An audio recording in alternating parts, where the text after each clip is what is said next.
गरुड़ पुराण के अनुसार नहीं नहाने वाले को क्या सजा मिलती है, जानिए। नमस्कार दोस्तों, हमारे चैनल धर्म कथा में आपका बहुत बहुत स्वागत है। आज के समय में स्नान तो सभी करते हैं। बिना स्नान किए कोई भी अपने कार्य पर नहीं जाता है। फिर भी आज के समय में कुछ लोग ऐसे होते हैं जो कभी कभी स्नान करते हैं। ऐसे व्यक्तियों के लिए धर्म शास्त्रों पुराणों क्या कहती, चलिए जानते हैं।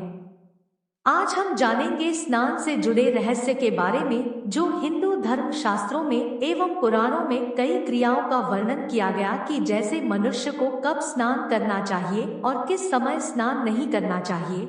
और साथ ही हिंदू धर्म पुराणों में स्नान के कई प्रकार भी बताए गए। तो चलिए जानते हैं किस समय में स्नान करने से मनुष्य अपना संपूर्ण जीवन सुखपूर्वक व्यतीत कर सकता है।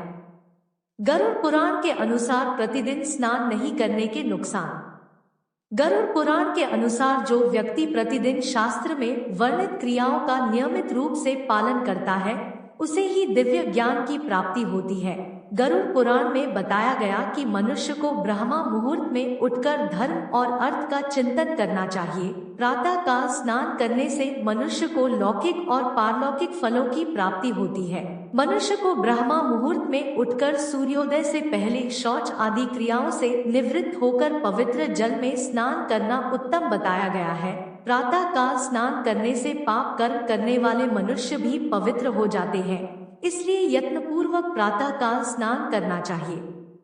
गुरु पुराण के अनुसार भगवान परम पिता ब्रह्मा देव पक्षीराज गरुड़ को स्नान से जुड़े लाभ के बारे में बताते हुए कहते हैं कि रात्रि में मनुष्य जब बड़े आराम पूर्वक से सो रहा होता है, तब उसके मुख से लार आदि अपवित्र मल गिरते रहते हैं, जिससे मनुष्य का शरीर अपवित्र हो जाता है।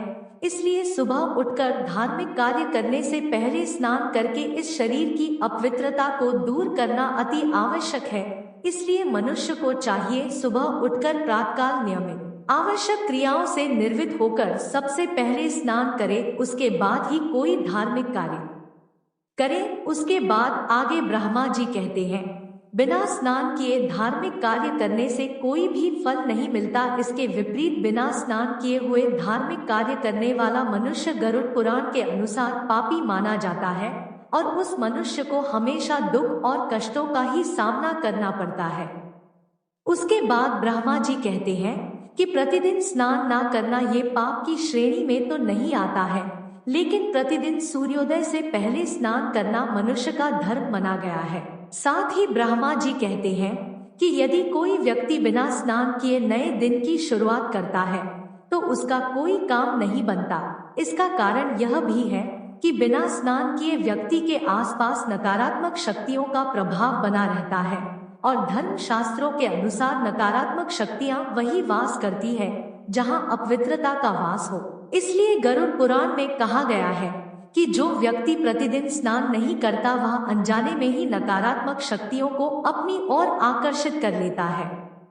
गरुड़ पुराण में अलक्ष्मी, कालकर्णी, क्लेशद्वेष, त्रुटि जैसी ताकतों को अनिष्ट कार्य शक्तियां बताया गया है। इन अनिष्ट कार्य शक्तियों में कालकर्णी विघ्न डालने वाली शक्ति है, अर्थात जो व्यक्ति प्रतिदिन स्नान नहीं करते उनके कार्यों में विघ्न आने की प्रबलताएं बढ़ जाती है। वहीं इस पुराण में अलक्ष्मी का भी जिक्र किया गया है। हिंदू धर्म पुराणों में अलक्ष्मी को माता लक्ष्मी का बहन माना जाता है, परंतु देवी लक्ष्मी के विपरीत अलक्ष्मी को निर्धनता की देवी माना जाता है। गरुड़ पुराण के अनुसार प्रतिदिन स्नान नहीं करने वाले व्यक्ति कभी धनवान नहीं बन सकता, क्योंकि इनके घर में सदा अलक्ष्मी का वास होता है। स्नान ना करने वाले व्यक्ति के हाथ सदा असफलता ही लगती है और वह यश की प्राप्ति नहीं कर पाता।